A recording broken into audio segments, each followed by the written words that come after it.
Red book రాజ్యంలో వెన్నుపోటు party పాలనలో కుట్రలు చేస్తూ ఏ రకంగా అన్యాయాలు చేస్తూ ఉన్నారని చెప్పి చూపించిన నిజంగా బీసీ అనే నాయకత్వం మీద చంద్రబాబు నాయుడు గారు అనే వ్యక్తి కుట్రలతో ఏ రకంగా బీసీ నాయకుల్ని పేరు పొందిన బీసీ నాయకులను ఏ రకంగా అక్రమ కేసులతో ఇరికిస్తూ ఉన్నారు అని చెప్పడానికి ఇంకా కొన్ని ఉదాహరణలు చెప్తా.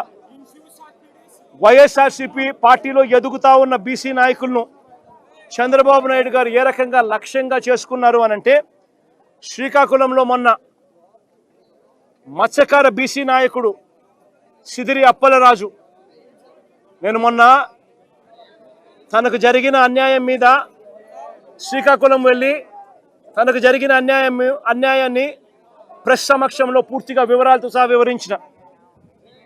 సిదిరి అప్పలరాజు విషయంలో ఓ బైక్ యాక్సిడెంట్ను, కార్ యాక్సిడెంట్ కూడా కాదు, ఓ బైక్ యాక్సిడెంట్ను, ఓ రోడ్డు ప్రమాదాన్ని ఏకంగా వక్రీకరించి హత్య కింద, కుట్ర కింద, హత్య కింద బుక్ చేసినారు.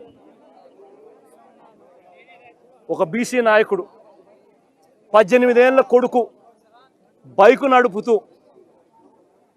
18 ఏళ్ల కొడుకు బైక్ నడుపుతూ బైక్ యాక్సిడెంట్ అయితే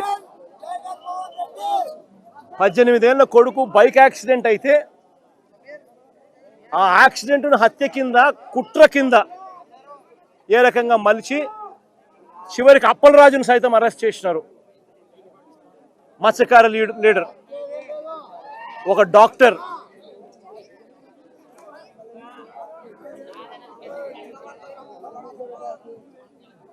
ఎంత దారుణంగా జరుగుతూ ఉన్నాయనంటే, ఇదే అప్పలరాజు గారిని చూడడానికి నేను, అప్పలరాజు కుటుంబాన్ని, అప్పలరాజును చూడడానికి నేను పోతే ప్రజలు విపరీతంగా వచ్చిన సందర్భంలో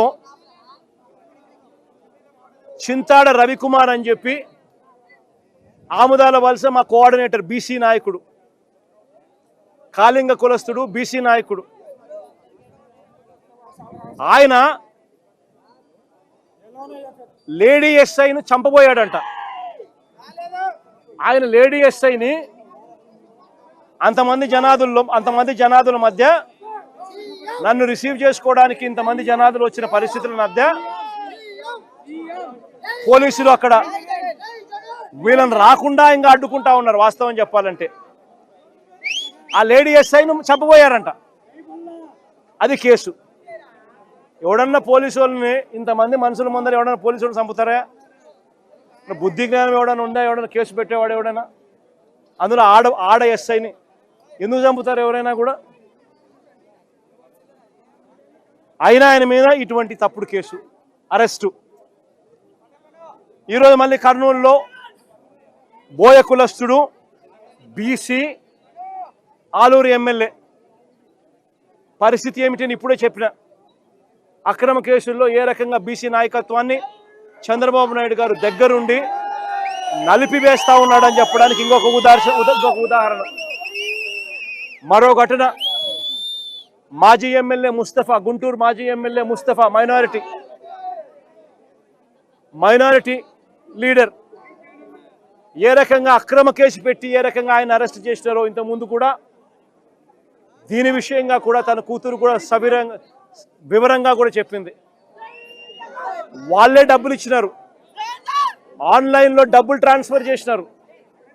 పొగాకు కొనుగోలు చేసేందుకు డబ్బులు వీళ్ళే ఇచ్చి, పొగాకు కొనుగోలు చేసేందుకు వీళ్ళే డబ్బులు ఇస్తే ఆ మనిషి పొగాకు ఇవ్వాల, డబ్బులు వెనక్కి ఇవ్వాల.